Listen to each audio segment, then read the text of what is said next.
The barometer is set now. We're going to see how good the Warriors are over the next 2 to 3 of month because they're playing some big boy teams. And there's a lot of pressure on them for the Bay Area fan psyche right now. Like, if the Niners aren't going to do anything, the Warriors have to be relevant. Like, I'm just being real. For my psyche, from my soul, I need the Warriors to be good. That's how you blow an 18-point lead, folks. So that's back-to-back losses for the Golden State Warriors. Back-to-back blown leads. They had a 17-point second-half lead against San Antonio. An 18-point lead last night to Brooklyn, who were shorthanded. Cam Thomas got hurt. Cam Johnson didn't even come out the locker room in the second half. He was injured. And yet Dennis Schröder, Zaire Williams, they all make plays. Jalen Wilson found it from deep. He goes 5 of 11. This Keon Johnson was active. Shake Milton did his thing. And you look at this 4-game stretch, as we say good morning to everybody out there getting out their graveyard shift. You know the drill, man. Teachers, cops, firefighters, overnight dancers, you name it. Hopefully you're having a great morning to drive it safe here on these wet roadways. 2 straight losses. 2 straight losses. We'll get the lights, Shasta. I'll get the lights for you in a second. But those 2 straight losses, man, to bottom-feeding type teams. Not good. Not good. I was looking for them to go 3-1 in the 4-game stretch with Atlanta, New Orleans, San Antonio, and last night Brooklyn. So, I'll get the lights. Fellas. I'll get the lights. Go ahead. B, that game, flip-flop those lights. Just trying to get the lighting right in here. God, that game was so frustrating. It felt like Moses Moody was having the best half of the year, in the first half, and he was cooking, and I felt so happy for him.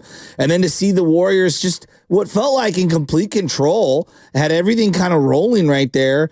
And then midway through the third quarter, it was a combination of Dennis Schröder hitting unbelievable shots, either late in the shot clock, after good defense, scramble plays, loose ball turnovers, missed bunnies. I mean, it was a slew of mistakes, and it wasn't like the Warriors were horrible, but they missed a lot of shots. And then Brooklyn came down and would hit a big momentum shot immediately after. And I know the 3-point shots were something you kept referencing going into the game, and it felt like the Warriors were out shooting them in the first half after a kind of a slow start, and thing just flipped on its head. And then it was too little too late in the fourth quarter. And I threw my hands up as just I don't pretend to know more than Steve Kerr, but I'm like, we're really going to roll with pods here in 5 minutes to go and not get Moody back into the game just to give him a look. They had a lineup of GP2, pods, Wiggins, Draymond, and Steph, which I liked. And obviously I would love to have seen Dre or Steph play a little earlier in that game. They just couldn't recapture what they had going, and Buddy had a tough game. Buddy missed like 4 or 5 shots late in the third quarter. To me, it wasn't about offense because the offensive numbers look great for the Warriors. They shot nearly 50% from the floor, and they made 19 threes. They dropped 32 assists. Those are winning numbers. 13 turnovers. Those are winning numbers. Fast break points. The Warriors outscored the Nets by 14 when it comes to fast break points. Points to the paint. 52-34. But in the fourth quarter, you turned the ball over 7 times. In the second half, you turned the ball over 7 times. You give up 15 points off those 7 turnovers. Conversely, on the other side, Brooklyn, they turned the ball over 7 times. They only give up 7 points off those turnovers. So points off turnovers really did the Warriors in last night. And it wasn't even like offensively. You score $120, you're supposed to win that basketball game. Obviously, defense was a problem. You give up 70 points in the second half, and they get a lot of paint touches, and they hit the 3. Again, Brooklyn going into the game were top 5 in made threes. They're number 5 in the league in made threes per game. They make over 15.5 per game. Well, in Sacramento and last night at Chase Center in back-to-back games, they make a combined 39 threes in those 2 wins. All right? So that's what they do. They're top 5 in percentage from the three-point line, and 50% of their shots that they take come from the three-point line. So you knew that going in. Yet you're rolling up 18. And this is back-to-back games where Steve Kerr looks to get some production from the youth. Now, there's no JK for 2 straight games, and they missed JK yesterday. I thought they missed tremendously. They missed JK. Yeah. He's been out the last 2 games with an illness. But the bench had a chance to put them away. And I want to get to Moody in just a second because you're right about Moody. 1 field goal attempt in the second half is not good enough. Maybe run some sets, considering what he did in the first half. 15 points, 5 of 6, or 6 of 7. Let him cook in the second half. He only took 1 shot in the second half, which is crazy to me. But a lineup with Pajimski, a lineup with Slow-Mo, a lineup with Moody at times, a lineup with Pods, not being able to stretch that lead out and put that game away, that's 2 nights in a row. And the reason why it's worrisome for me is because it came against San Antonio or Brooklyn. And now when you look at the schedule, folks, and it's time to buckle up if you're a Warrior fan. They're 12-5. 12-5. And the good vibes, yeah, they've been great. But you look at the next month and a half or month plus. I'm going to just list these games until the end of the year. Oklahoma City, Phoenix, Denver, Houston, Minnesota, Memphis, Minnesota, Indiana, Lakers, Clippers, Suns, Cavaliers. That's the schedule through the end of the season. There's no gimme games. Kevin Durant's back with Phoenix.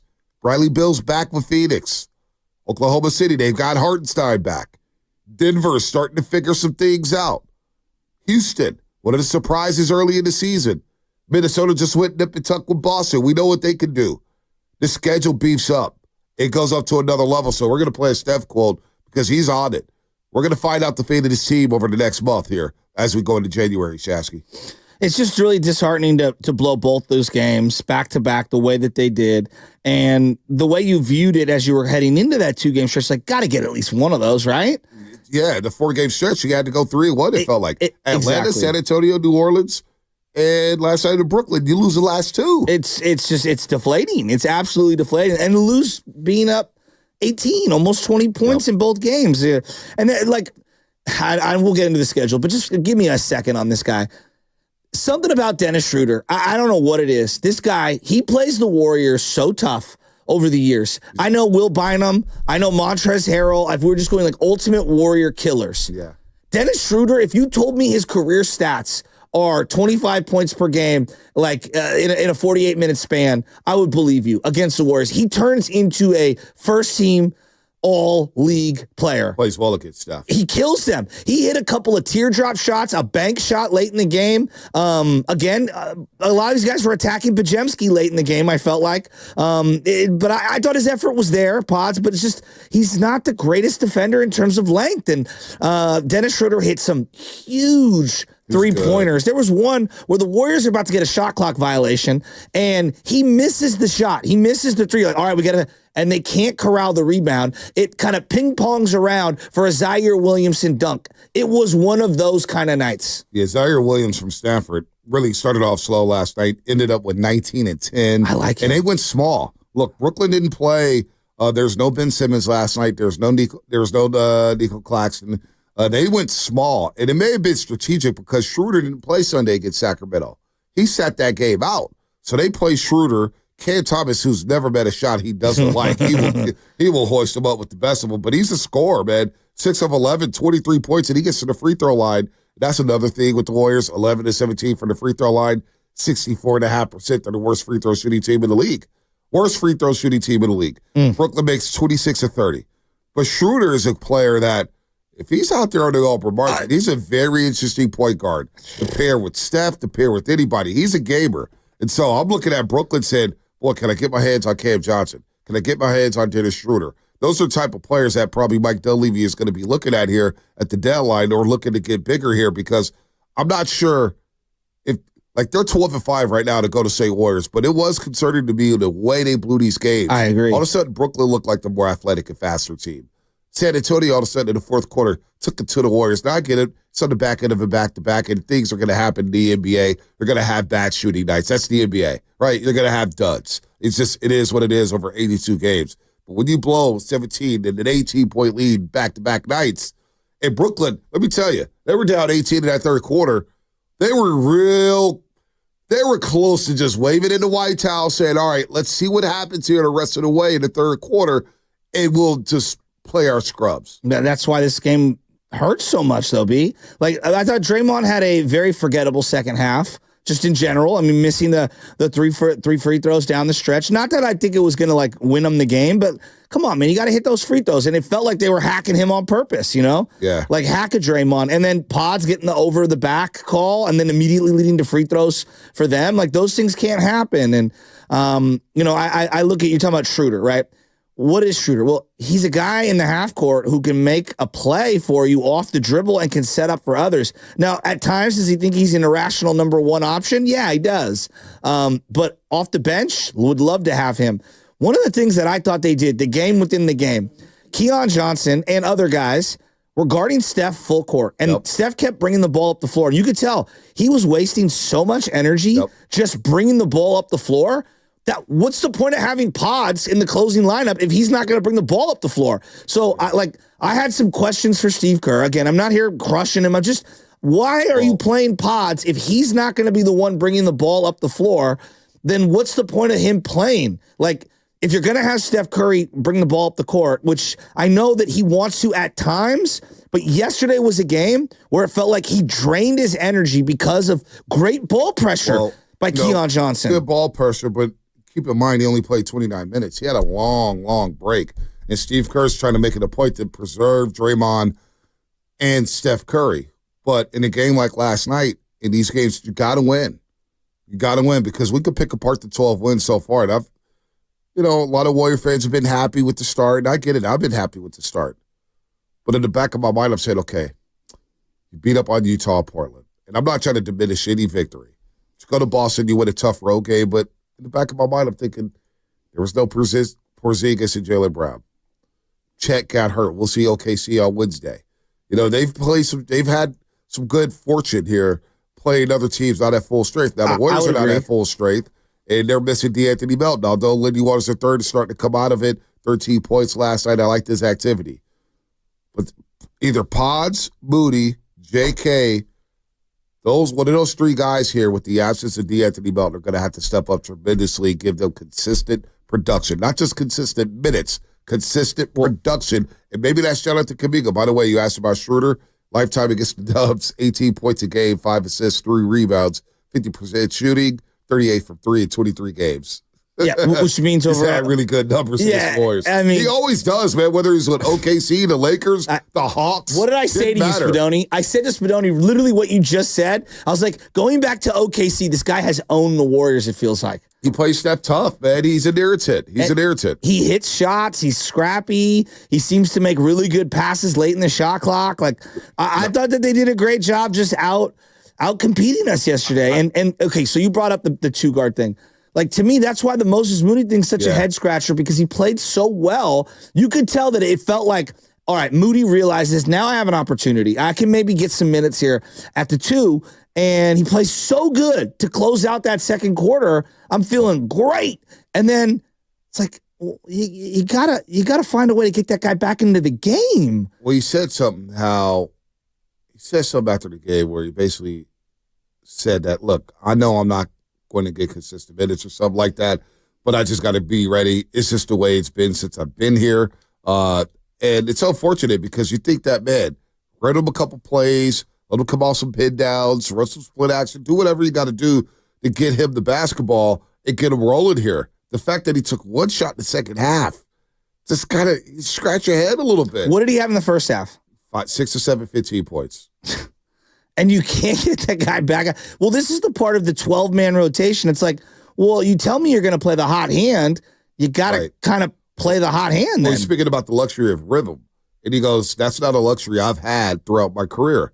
So I've kind of had to figure out how to play whatever happens, whatever the opportunity is. I just kind of deal with whatever. All right, Steph last night, 8 of 17, 16 of his 17 field goal attempts coming from the three-point line. 28 points, 7 assists. He usually bounces back well after having subpar nights like he did in San Antonio. But you hear Tom Tolbert and Tim Roy on the call right here on 95.7 The Game. Dennis Schroeder's just sensational last night. Lifetime 18 points a game against the Golden State Warriors in 23 games. 5 assists, 3 rebounds, 49% shooting, and 38 from 3. But last night, 31 points, 7 assists, 5 rebounds, 10 of 18 from the floor, 4 of 8 from the three-point line. He was not on my scouting report. I'm looking at the Cam Johnson and Cam Thomas. Because Schröder didn't play Sunday night against Sacramento. Well, he got the rest, and he looked rested. And he went at Pods, and he went at whoever was in front of him last night. He had a magical night at Chase Center. The Warriors lose their second consecutive game. So, Dub Nation, 888-957-9570. How's everybody feeling after the great start? They were 12-3, now 12-5. And the schedule, boy, it heats up. It heats up. I'll just read off these names real quick as the segment is sponsored by Golden State. Serving the Bay Area for 3 generations. When you succeed, we succeed. Visit GoldenStateLumber.com. This schedule, Shasky, as we play Binocular Bonte game here. Binocular Bonte. OKC, Phoenix, Denver, Houston, Minnesota, Memphis, Minnesota, Indiana, Lakers, Clippers, and Phoenix, and Cleveland. And that doesn't even take into account the Emirates NBA Cup and who they could play in that schedule. So there's no gimme games on the schedule for a long, long time. And this felt like a gimme game. Yeah, it just feels like they got to get Kuminga back for the time being. And there seems to be some redundancy in regards to role. And I think that leads to some confusion and some frustration from players, the fans, other star players. 12-player rotations aren't sustainable. They just aren't. And I know that they want to start TJD, right? Mm-hmm. But ideally, TJD is a backup center. He's not a starter. He starts only in jest. And then I look at like the GP2, Moody, one of those guys can go, one of those guys can stay. Because you want to empower the other guy, right? It feels like if GP2 plays, it comes at the expense of Moody. If Moody plays, it comes at the expense of GP2. And maybe I'm wrong. Maybe I'm missing something. Pods, with all due respect, Pods has not been good at all this year. And I think that they really, really miss the second ball handler, like big time. And everything that we wanted Pods to leap forward with, shooting more from the outside, being a playmaker in the half court, really none of it's come to fruition. Yeah. Defensively, he's been, I would say, more of a liability than he has some net positive. And so, like, I think those wings, the redundancy of who's playing, who's not playing is really frustrating everybody right now. It is. Buddy Hield has a very specific role. Buddy's locked in. I have no problem with Buddy. And then I know Kyle Anderson's going to be your other kind of ball handler big. He's been hit and miss this year. And I feel like he plays at the expense of like Kevon Looney, for example, at times. So I think that they got to do like a 3-for-2 swap or a 2-for-1 swap, or they got to do something to kind of like make it a little easier and more defined when it comes to these roles. And I think the players will take off once they do it. Well, Draymond and Steph sat for a long time yesterday. Didn't re-enter the game until the 7:29-28 mark of the fourth quarter when the lead had basically dissipated. They go from having an 18-point lead to being down 4. Wow, what happened here? 27-6 run by the Brooklyn Nets completely flipped the game. But Steve Kerr will have to, and this is something we discussed early in the season, at some point you have to figure out who your top 9 is. Top 9, top 10, and go from there. And if feelings are going to get hurt, it's pro sports. It's pro sports. They got to buck up here, so feelings will get hurt. TJD, look, he wasn't been a problem. You're right, to your point. Is he a starting center in the league? Look, he's a spot starter. He's playing 15, 17 minutes a game. I like the combination between Looney and TJD. Exactly. But last night they didn't have it as Brooklyn went small, which is not a game, for TJD and Kevon Looney. It forces you to go small. And the Warriors small ball lineup looked slow at times. It didn't look as dynamic. It didn't look as quick. And that's without Jonathan Kuminga, of course. Andrew Wiggins is doing his thing, 7-13, 18-5. Andrew Wiggins is on a heater. I've got no issue with Andrew Wiggins right now with the way he's playing basketball. But to your point about having another ball handler, and Double Lamar said this on the Comcast Business Text line last hour. What was that? The loss of D'Anthony Melton has already been felt.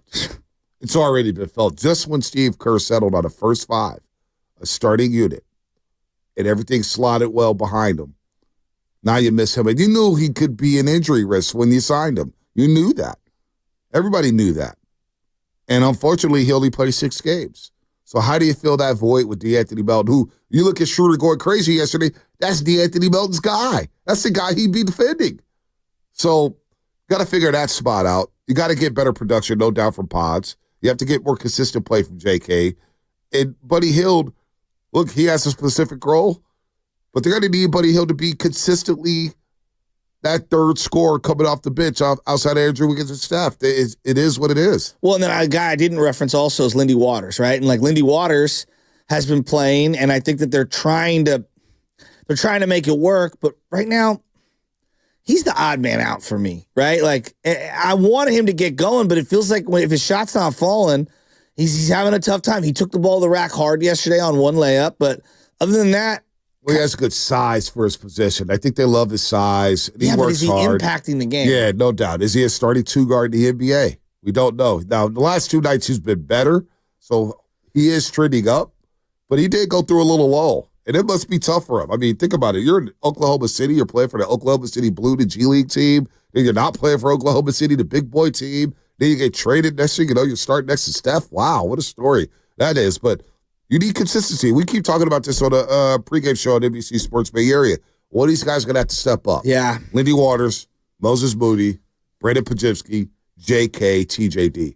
They need the youth movement to step up here. There's no doubt the infusion of youth has to keep the energy up in these basketball games. There's no way they should be blowing a 17-point lead and an 18-point lead to the San Antonio Spurs and the Brooklyn Nets. It's unacceptable. No, it is. But I think when you have, on any given night, issues with who's going in when, how long do you ride a hot hand, when do you go back to somebody, I think it's tough. I think it's a lot easier on paper. Oh, we got 12 deep. No, it's just hard. I think it's really, really, really hard. I don't know. I feel like we've been saying this for 3 years. It feels like a trade is imminent. Oh, Brian Windhorst was a Lion, and the Warriors showed you in the offseason they're willing to make some moves. Cam Thomas all over the internet yesterday.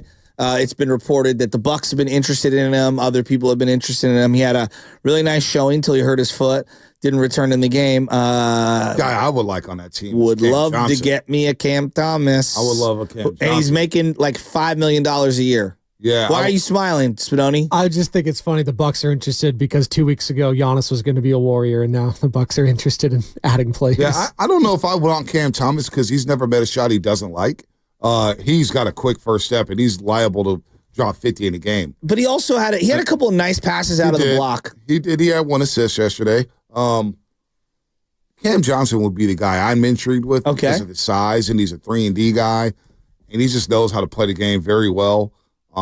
But you know what? That's on Dunleavy, man. They're going to have to figure out what to do. Time Lord is healthy in Portland. Robert Williams, he's a guy I'm intrigued with his size, him. Block shot, his ability to block shots. So 888-957-9570, the Warriors will be active. If somebody's going to make a deal because the West is yet to separate, and somebody's going to want to separate themselves in the Western Conference. So who's going to be the Dallas Mavericks the last season? Who's going to make the deal for P.J. Washington and Daniel Gafford like the Mavericks did last season? Who's going to be this version of P.J. Washington and Daniel Gafford? Who's going to strike first? When you look at the Western Conference, right now the Warriors are a game out of Oklahoma City, 17 games in. By January 1st, what is this record going to look like? Where's the West going to be? Will the Memphis Grizzlies still be in the top 5? Will Denver still be out of the top 5? Will Phoenix get rolling? Will Minnesota get rolling? If the playoffs started today, Minnesota wouldn't even be in a play-in game. Wow. How crazy is that? How crazy is that? They're 8-8. Julius Randle. So who would have thought? Somebody's going to make some moves here. Who's going to be the first team to strike and try to get a good deal done? You got to figure that Joe Lacob and company were always working the phones. Yeah. Always. So they see what time it is here, and we're going to get it. The barometer is set now. We're going to see how good the Warriors are over the next 2 to 3 month, 3-4 weeks here. We're going to figure out how good they are because they're playing some big boy teams. And there's a lot of pressure on them for the Bay Area fan psyche right now. Like, if the Niners aren't going to do anything, the Warriors have to be relevant. Like, I'm just being real. From my psyche, from my soul, I need the Warriors to be good. What's the secret sauce for Steve Kerr? What's the secret sauce for Kyle Shanahan? Just play who's playing well. Like, I don't think that, like, I'm not even good. I think Steve's awesome. He's an all-time legend coach. He's done a lot of great things, but I feel like they're setting themselves up for a lot of frustration if they don't kind of trim this thing down a little. I feel like there's some panicked Warrior fans out there. Yeah. Are you Should have panicking? won one of the last 2 games. Are you starting to panic when you look at the schedule? I'm not full panic mode. 888-957-9570, because I feel like, boy, with OKC and Phoenix coming in, what if we come in here on Monday and they've lost 3 or 4? Yeah, then They I'll lost be. 4 straight. If they lose 4 straight, yeah, we're No, we are not. You are. okay. Situation critical. I am. Yeah, we're in a really bad spot, Andre Nicotina. Wait, we're 15 games in and they're 12 and 5. No, it doesn't matter. You've already said they're going to go on a deep playoff run. No, I did not. No, yes, you did. No, Spinoni. Nope. 10-game barometer. As we're saying out loud, Shaska and I, that we both believe this team can make a deep run in the playoffs. Absolutely. I did not say that because they did not get to the 10-game over 500 mark, which is what I was looking for. They're 12 and 3. They were very close. They're on the precipice, and they fell short. So now you're not on that? Well, I mean, recalibrating? The season is up in the air right now, right? Oh, the season's up in the air? I'm just saying, like it feels... It's November. Okay, no, but can you all like acknowledge this? Like, they've gotten some fortunate breaks. They've made the most of a lot of them. And now you're hitting a stretch in the season where I don't know what to make of this team. Now I'm going to have a good feel of this current roster, like what we have. And I still believe that they're going to need to, now with the DeAnthony Melton injury, they're going to need to trade. They're going to need to swing a deal here, I think, for a 2-guard. There's no doubt. What I would try to do is I would try to keep Kuminga. I would try to keep Buddy Hield, and I would try to keep, obviously, Draymond, Steph, Andrew Wiggins. Just about anything else would be on the board for me. But the problem is that any of these hypotheticals, Kuminga is one of the few guys everyone wants. So I don't know what kind of difference maker you're going to get without including him in a deal. The other part of this is whoever you bring in, depending on their financial situation, you're going to have to afford them, and you're going to have to be able to extend them down the line. Kuminga, will you extend him? Do you have the money to extend him? Like the CBA is looming here, and these decisions that are kind of coming through the pipe here. 408 Comcast Business Text Line. Warriors will be under 500 by mid-December. I don't think 500. I'm ready to go that far yet. Like, wow. Can we? Yeah, I'm not going. Can we let a couple of games? Like, this is a bad 2-game stretch. Oh, Zucci Mane, the streets are saying, Zucci Mane and others said that after the 4-1 5-game road trip that you did say a deep playoff run was happening. No, I didn't. Zucci can misremember all he wants. He knows I love him. Let's go to SF Bay Drummer. I missed SF Bay Drummer yesterday. He was at the gatehouse. I didn't even see him. I'm disappointed. I want to see SF Bay Drummer. I wanted to meet the guy. I wanted to hear his Purdy takes, Shanahan takes. SF Bay Drummer, you was in the building last night. Yeah, I was in the building, man. Good morning, Vontae. Good morning, Shasky. Good morning. I didn't expect this from the Warriors last night. I looked up in the fourth quarter, and Steph had about 22 minutes when he came in with Steph and Draymond. I'm like, are we trying to preserve him for Wednesday or something? Like, we had a winnable game last night. We had an 18-point lead. I don't know if Kyle Shanahan slipped Curry's notes how to blow leads, but apparently it happened. So, we got to be better. And, Steve, we got to rack up these wins until we can get a trade to come through to get the team to, stabilize and make a deep run. We're still going to make a deep run. I believe it could happen. I just think we just got to get a center from somewhere because even though we are effective of deflecting balls and getting, defensive fast plays, we still have to slow it down a little bit. I think that's contributed to the free throw misses because we're just playing too fast and like everybody's just rushing. So I still believe the Warriors, they're going to make a move, and we may not like it or we may like it, but it's going to happen. So we just got to keep the faith. That's the only serious team we have right now because the 49ers sure not it.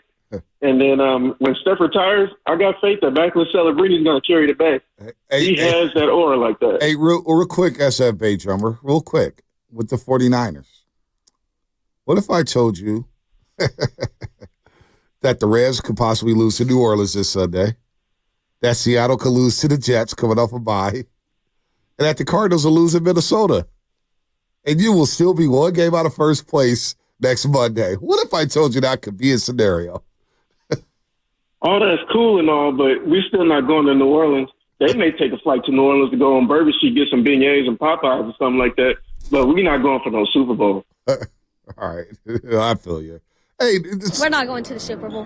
I mean, just because those scenarios are plausible doesn't make them likely, and it also doesn't mean that you're a good team.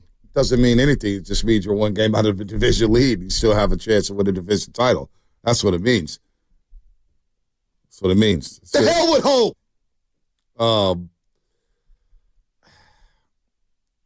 888-957-9570. Now that we're a couple of weeks removed, we had a show a couple of weeks ago where there's a lot of people who want to stick with the script. Giannis felt like wanted his way out of Milwaukee. A lot of people wanted to keep the team as is. Yeah, they felt pretty foolish now in retrospect because I remember saying, guys, come on, it's Giannis. It's Giannis. She may even flip back. He was like, you know what? I'm good with this team. No. I said, guys, what are we doing? You're going to pay Kuminga 35 to 45 million. You might as well just get Giannis. So where are we at with this roster right now? As we head to this treacherous stretch with the Golden State Warriors, 888-957-9570. We can do that. As always, we could talk some 49ers here because Brock Purdy doesn't look like he's going to play on Sunday. We have no idea. We have no idea what's going on with him. I want to get into Purdy here for a second, B. What do you make of this? And it could just be football, because the game is violent. But I was looking at just all of the quarterback injuries since Shanahan got here. Hoyer was really banged up, and then they went to Beathard, and then they were losing. Obviously, that was the number one thing. Beathard hurts his knee. 2018, Garoppolo ACL tear. Beathard hurts his wrist. 2019, full health. Jimmy played every game. They got very lucky there. 2020, UCL tear for Nick Mullins and the high ankle sprain for Jimmy Garoppolo. 2021, Lance hurts his finger. Garoppolo calf strain, torn thumb, shoulder. 2022, Lance, broken ankle. Garoppolo, broken foot. Purdy, torn UCL. 2023, which is just like 2019, full health from the quarterback. 2024, Purdy, shoulder. Now, 2023, Purdy also had a concussion, but, he didn't miss any time with that.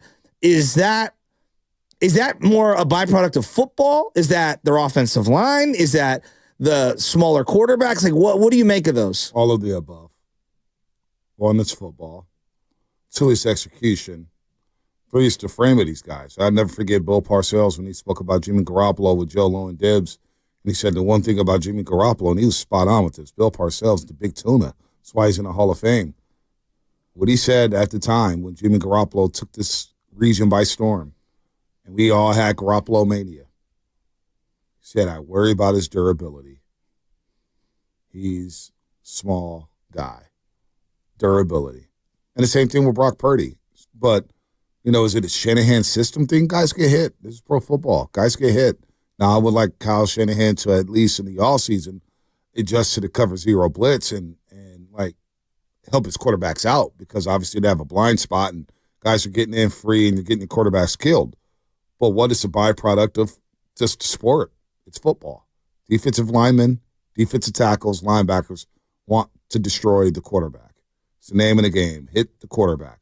Al Davis' famous quote, the quarterback must go down and he must go down hard within the first 10 plays of the game. Then also the frame of some of these players. But they didn't stop Trey Lance from getting hurt. You know what I'm saying? Trey Lance came up with a finger, broke his fibula, all that. So it's a byproduct of just playing football and the quarterbacks who are getting hit. Like Brian Hoyer has never been able to stay healthy. Obviously, Jimmy Garoppolo has had trouble staying healthy before he came to San Francisco. He had a shoulder injury that he suffered, and Edelman and Michael Bennett called him out for being a punk and not playing on Thursday Night Football against Buffalo Bills. They had to go to Jacoby Brissett. So I don't – how much of it is on Shanahan? Could he do a better job of protecting his quarterbacks? Sure, I guess. Can't have a tight end try to block Rasar Reddick in the NFC Championship game, but at the same time, the tight end's got to make a block. It's his assignment. At least put your hands on him. Instead, Rasar Reddick comes around the edge scot-free and blows up Purdy's elbow. So, hey, it's football. It's football, and it's a framework. You think there's something to it? No, I don't know what to make of it. Like, because all these quarterbacks get hurt. Josh Allen's had injuries. No, yeah, but Josh runs a lot. He's their whole offense. Mahomes had injuries. Purdy's starting to run a little more. We see quarterbacks get hurt. Yeah, but then I see someone like Jared Goff who's not he's just not a mobile quarterback. He's been relatively healthy the last couple of years, and I don't know if that's him being very good at protecting himself. I don't know if that's clearly the best offensive line in the game or something to do with their, I don't know. I'm not diving deep into it. Is it just random? Because that could be it too. It could just be coincidence, I don't know. But I'm thinking about Brock and this arm. Look, the UCL injury that he suffered, I was concerned that he would even be healthy and ready to go, and he blew my expectations away and had a monster year last year. But now having the shoulder injury on that same throwing arm, I'm very worried about Brock and the arm. Not necessarily like, is he injury prone or anything like that, but that's their moneymaker. Right. No, I know, but we've seen it, whether it's Baker Mayfield, whether it's Drew Brees, whether it's Alex Smith. When you hurt that arm, the rehab can be a career changer. Well, I didn't know where you're going here, but I just want to make sure that, we're putting out there to the masses. Because I see this and I get texts about this. It's like, well, Kyle Shanahan gets these guys hurt. It's like it's the stupidest thing. I didn't think you were saying that. I just want to make sure. I just don't understand why it happens to us and in other teams it doesn't. Well, other teams have I know, injuries. But then other teams thread the needle. Like Lamar runs like crazy. I feel like he's never hurt. No, well, he was hurt a couple years ago. Tyler Huntley was in a game for the last 2 months of the season. The one season. You know what I'm saying? Josh Allen had to play with basically Tommy John. His elbow was shot a couple years ago. Joe Burrow. How many seasons he's been injured like crazy. He's been injured like crazy. Justin Herbert's been injured. All these quarterbacks get hurt.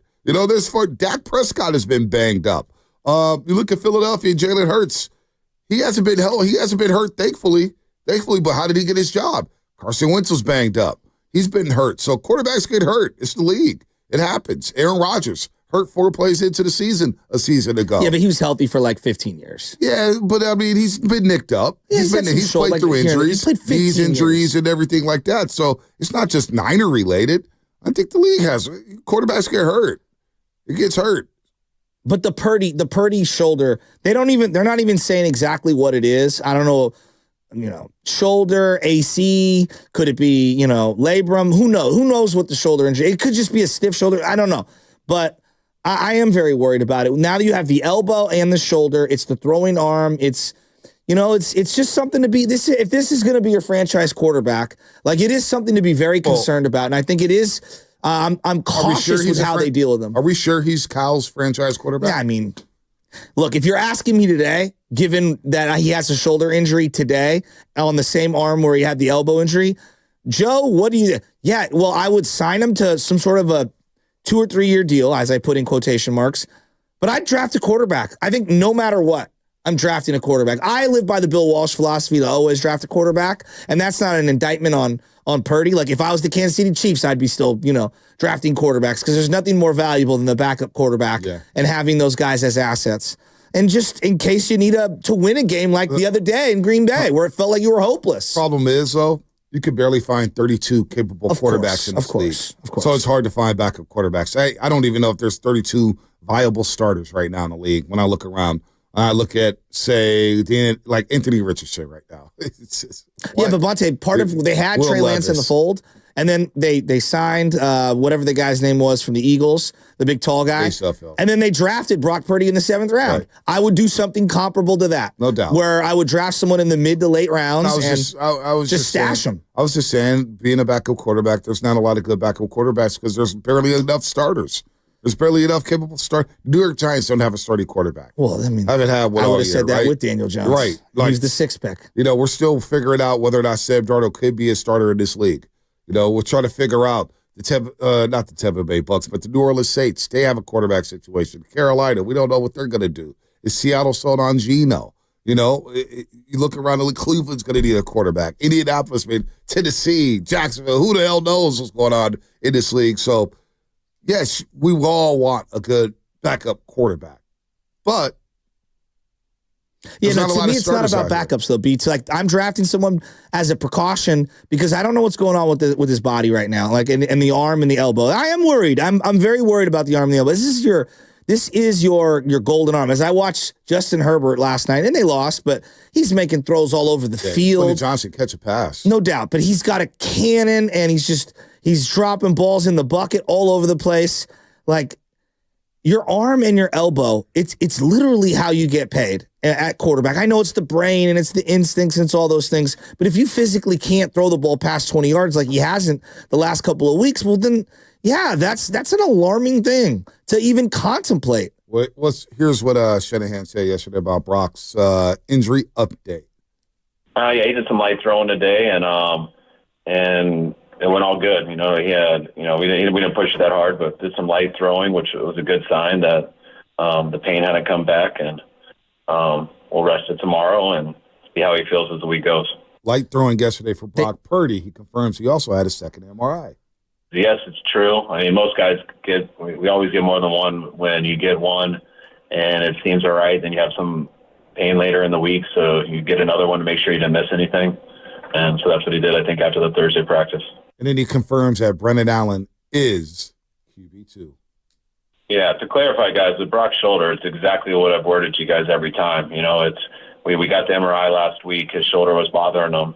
We thought it would be all right by Thursday, and it hurt worse Thursday than it did earlier in the week. So we rested it throughout the weekend, hoping that would help. He threw lighter today to see if that rest helped, and the rest did help him. So we'll see again, going through the same things we did last week. We're going to let him rest all the way up to Wednesday. We'll see how it feels on Wednesday, and then we'll take the exact same course throughout the week, and hopefully it responds better this week than it did last week with the rest.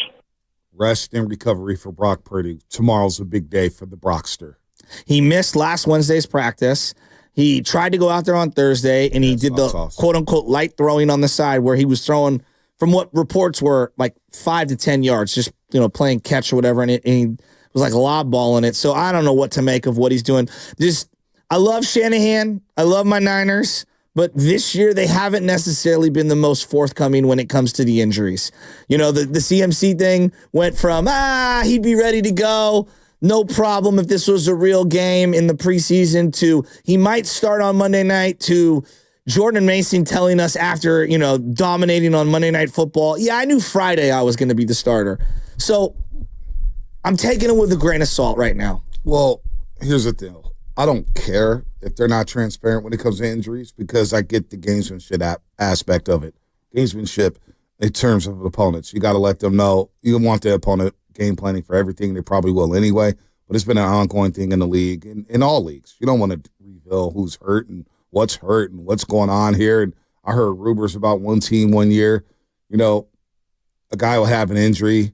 Maybe it's a knee injury. And instead, they classify it as a shoulder injury. So opponents wouldn't go after that knee once the game started. They'd be going after the shoulder, even though the shoulder is completely healthy. It was a knee that was a problem. Teams do this all the time with the injury report, doctor it up. The only people that should have a problem with it are the gamblers out there who's putting money on these games. I would be freaked out if I'm a gambler thinking, boy, these guys are lying. They're not being transparent with their injuries. But I understand why Kyle and the 49ers, and Belichick did this for a number of years, and other teams do it, where you don't reveal the severity of an injury.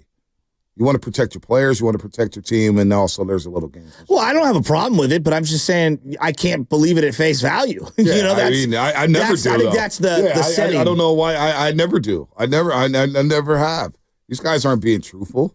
Why should they? They don't have to reveal everything. Now the NFL can try to investigate and find them or whatnot, but teams are not revealing what's what. They'll give you some minor details. Yeah, hamstring strain. What if I told you that Brock didn't throw another pass this season? Would that surprise you? It would. You think he's coming back no matter what?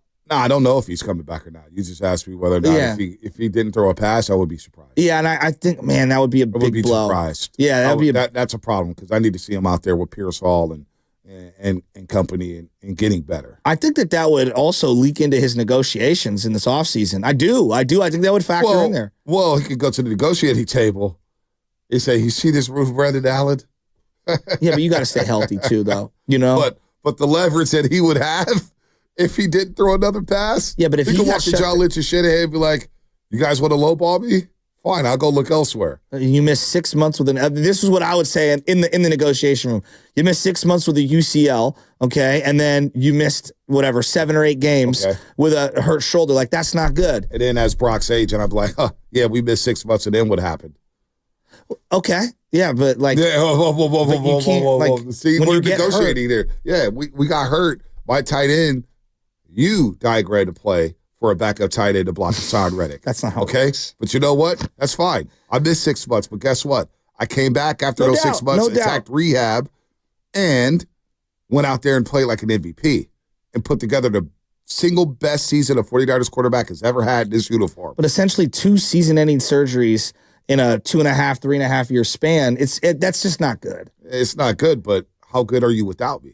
Oh, I don't think you're very good without him. But what I'm saying is in terms of guaranteed money and years and all that, like I do think that'll factor in. We're negotiating here. And if I'm Brock Purdy and I'm saying, you want more 38 to 10s? You want 38 to 10 again? You want Brendan Allen or Josh Allen playing quarterback for you? Sure, why not? Lowball me if you want to. Go out there and trade for Kirk Cousins, see what happens. Go out there and go sign. I wouldn't tempt Shanahan. You know, you know what? I think Brock Purdy, give him some respect, man, because without Brock Purdy, that's what the team looked like. No doubt. So right there, he won some money. But I don't think they win that game even with a healthy Brock Purdy. I don't know. I think they're in that game. I actually think they could win that game with Brock Purdy. Green Bay was not impressive to me whatsoever. I know everybody's going to look at the final score and say 38 to 10, 38 to 10. Well, that game was a lot closer than 38 to 10. That was a game midway through the third quarter with Brendan Allen playing quarterback. It should have been 24-7 at halftime. Well, it wasn't. It wasn't. It was 17-7 at half. I mean, the Niners should have 2 more wins on their schedule, but they don't because they fumbled inside the red zone against Arizona, and Ronnie Bell drops a pass, and Jake Moody misses a field goal, and Malik Mustafa fails to contain on the punt team. What is Low Neal's line? Ifs and buts with KD and nuts. We'd all have a Merry Christmas. There you go. Who's the celebrity? Because last year it was me. It was you? Yeah, which means the bar is very low. So they went from Gary St. Jean, Chris Mullen, to Joe Shasky. Yeah, but it was a city affair. That's not bad, actually. I interviewed all the coaches. It was a good time. There you go.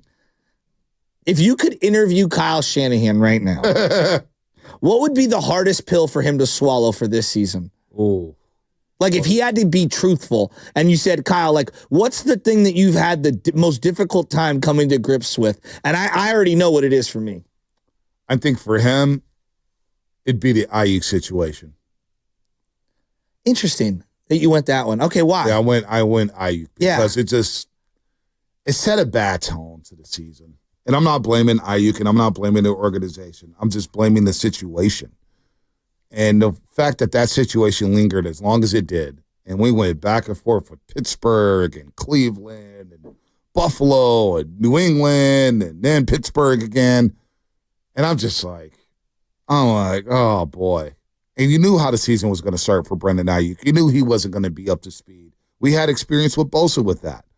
Now, again, it doesn't – I don't look at the player and look at Brendan Aiyuk saying, man, he was wrong for this in terms of getting his money because I understand why he wouldn't play on a $14 million. I know it's a lot of money, and it's money I'll probably never see in my life, but in terms of your career, in terms of what he does, in terms of what the market was and how it exploded, I understand where Brendan Aiyuk was coming from. I just don't think it was handled greatly, and it set a bad tone for the season. Just wish that they made the move either at the deadline to either trade Brendan Aiyuk or Deebo, or not draft a wide receiver.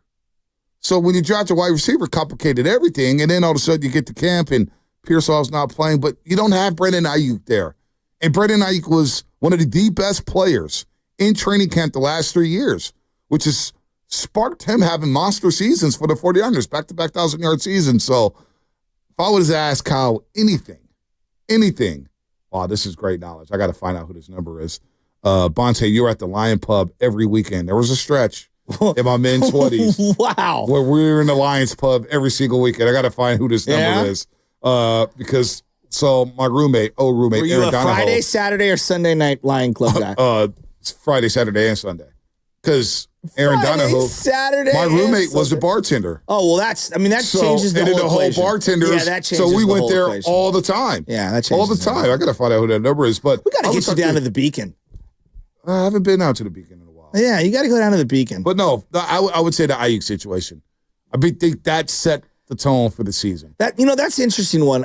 That would not have been one that I would have came to immediately. It would have been something like Super Bowl or whatever. Mm-hmm. But the way you laid it out and kind of the domino effect, I think I'm coming around on that one. I think you're on to something there.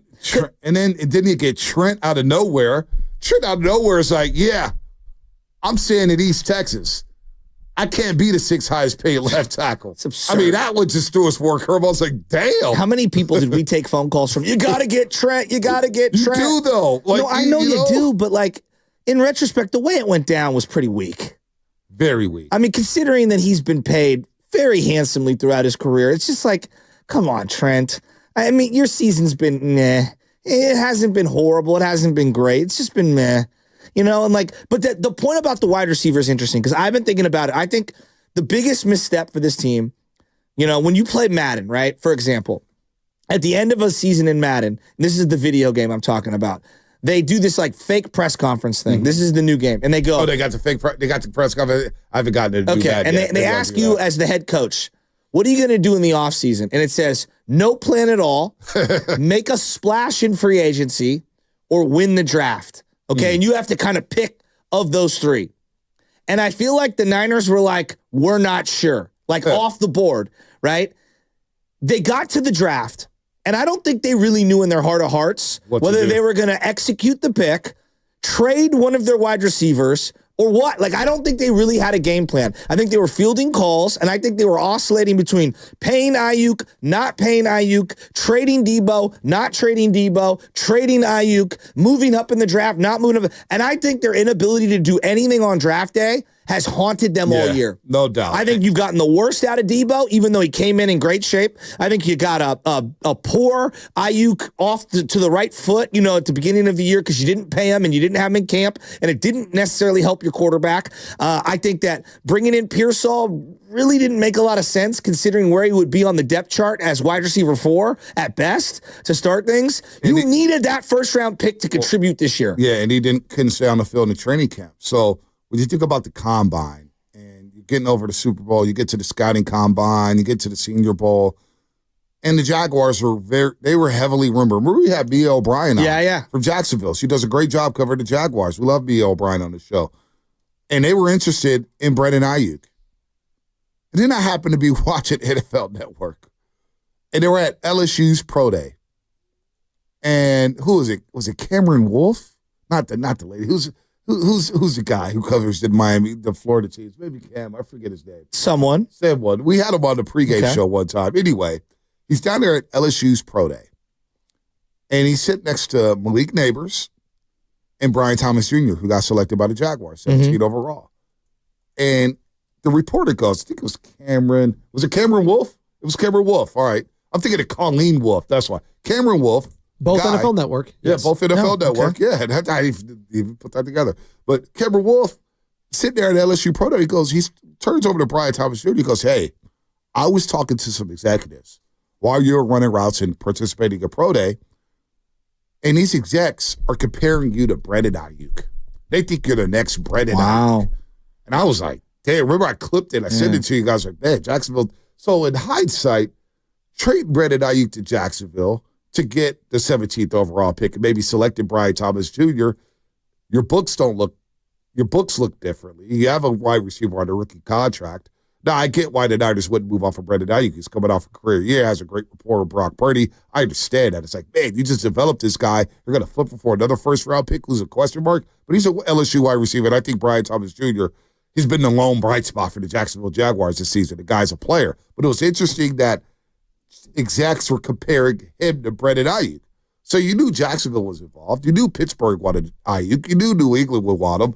And you mishandled the situation. But not only that, you also have Deebo coming in, and he came into camp on shape. Everybody said how great Deebo was at camp. Now, it really hasn't translated here at the tail end of the regular season.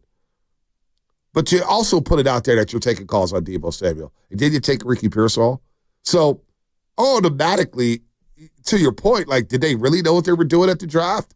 I don't know if they did. I don't know if they had, oh, man, let's re-sign. We know we're going to, all of a sudden the market explodes, too. That's another thing. It's another caveat here where the wide receiver market explodes. Who got paid? Everyone. Everyone got Pittman, paid. everybody got paid. And Aiyuk wanted to get paid early. So you could have saved yourself maybe $20 million. Here's the sad thing that is very difficult to swallow. You're bringing up Brian Thomas, okay? We're also going to bring up Ladd McConkey. Now, I'm going to read these stats off to you, and you're going to say, Joe, there's no way in hell. Deebo and Brandon Aiyuk this year combined 59 catches, 885 yards, 1 touchdown. I'll read that again. Wow. Brandon Aiyuk and Deebo Samuel combined 59 catches, 885 yards, 1 touchdown. Brian Thomas by himself, 42 catches, 700 yards, 5 touchdowns. Ladd McConkey, 50 catches, 700 yards, 4 touchdowns. Look, I was hesitant to pay Brandon Aiyuk the amount of money that he was looking for. I think he's a really, really good player. But given what you paid Deebo, and team building and the way you build your team, it just doesn't feel like great juice, great squeeze. You also pay Juwan Jennings, who's outperformed all these guys this year. And then you throw in Ricky Pearsall. So those are the two guys. Brian Thomas, first rounder. Lad McConkey, I believe, mid-second rounder. No. Well, here's the picks. Yeah, give them to me. Here's the picks. Back to back to back to back to back. Pearsall, 31 overall. 32, I believe, was Xavier Legette from the Carolina Panthers.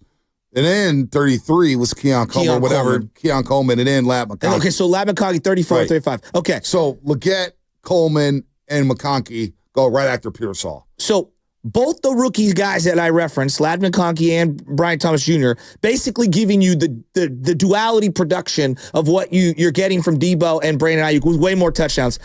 Pearsall's got 11 catches for 132 yards and a touchdown. Now, look, the guy was hurt. He got shot. I'm granting him a ton of leniency, but you drafted him with a premium pick, and he's the fourth wide receiver, probably the seventh option on this offense heading into the year. I go back to value on these picks and about paying people and money and all this. But it's a horrific value. But you know what, though? I understood that they will probably move off of Deebo after the season. Yeah, but in year one, it's not great value. Year one, it's not great value, but I understand bringing the band back together because Deebo and Aiyuk were one of the best duos at the wide receiver position last season. They just were. Those are the facts. So I understand why you want to keep Brandon Aiyuk here to have a number one wide receiver for Brock Purdy. I understand that. But when you draft Ricky Pearsall, and Ricky Pearsall may be good, but Dave, he can't get a target in Green Bay. I mean, Ricky Pearsall's got 2 targets in the last 2 weeks. Well, he's got 11 catches. Two targets in the last 2 weeks after having a big game in Tampa Bay.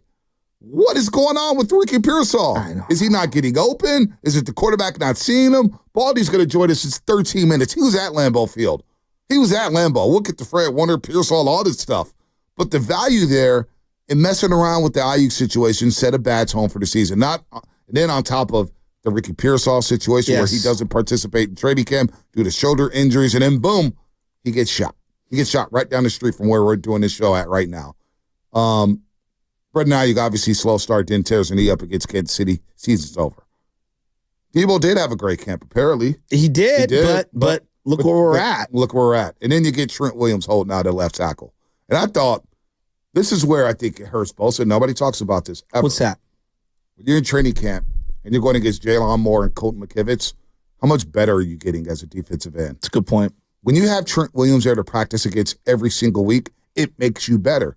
So in the past 2 camps, Bosa hasn't been able to go at Trent Williams in individual drills or 7-on-7s or full team drills, 11-on-11, move the ball drills, whatever you want to name.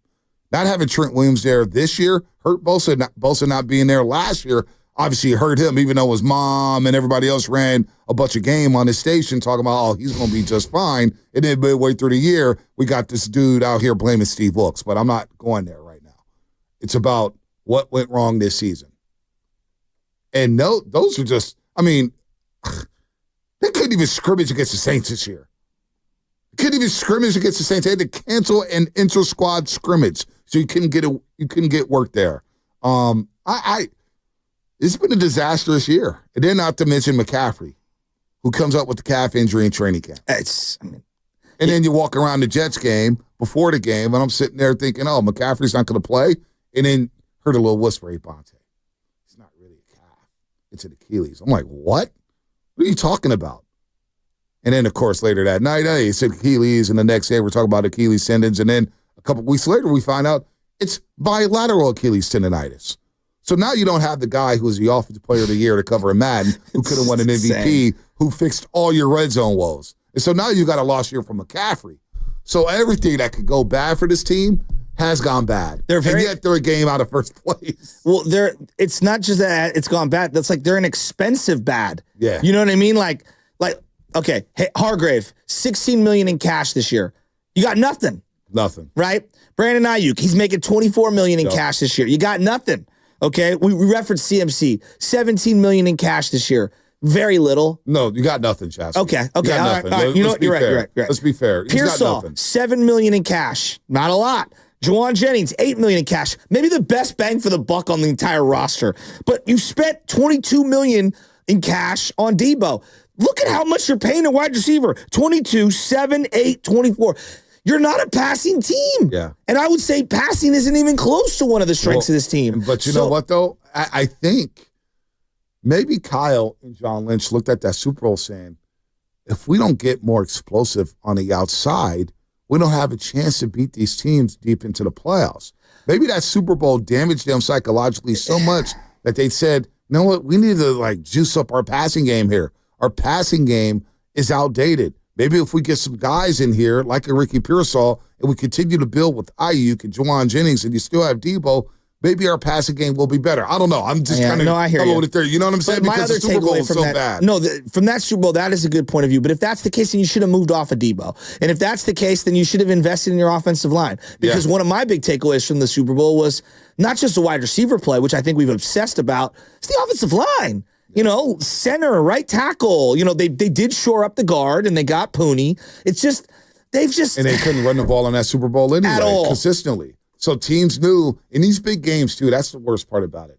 You think about 2021 in the LA Rams and what they did with Eric Weddle. They just slammed the box. They did. They said, we're going to just take away your run game. And in the Super Bowl, Kansas City did something similar. They just slammed the run game, slammed the gaps. We're going to play 8-9 in the box. We're going to dare you to throw outside the numbers. And the Niners were unable to do that in the Super Bowl.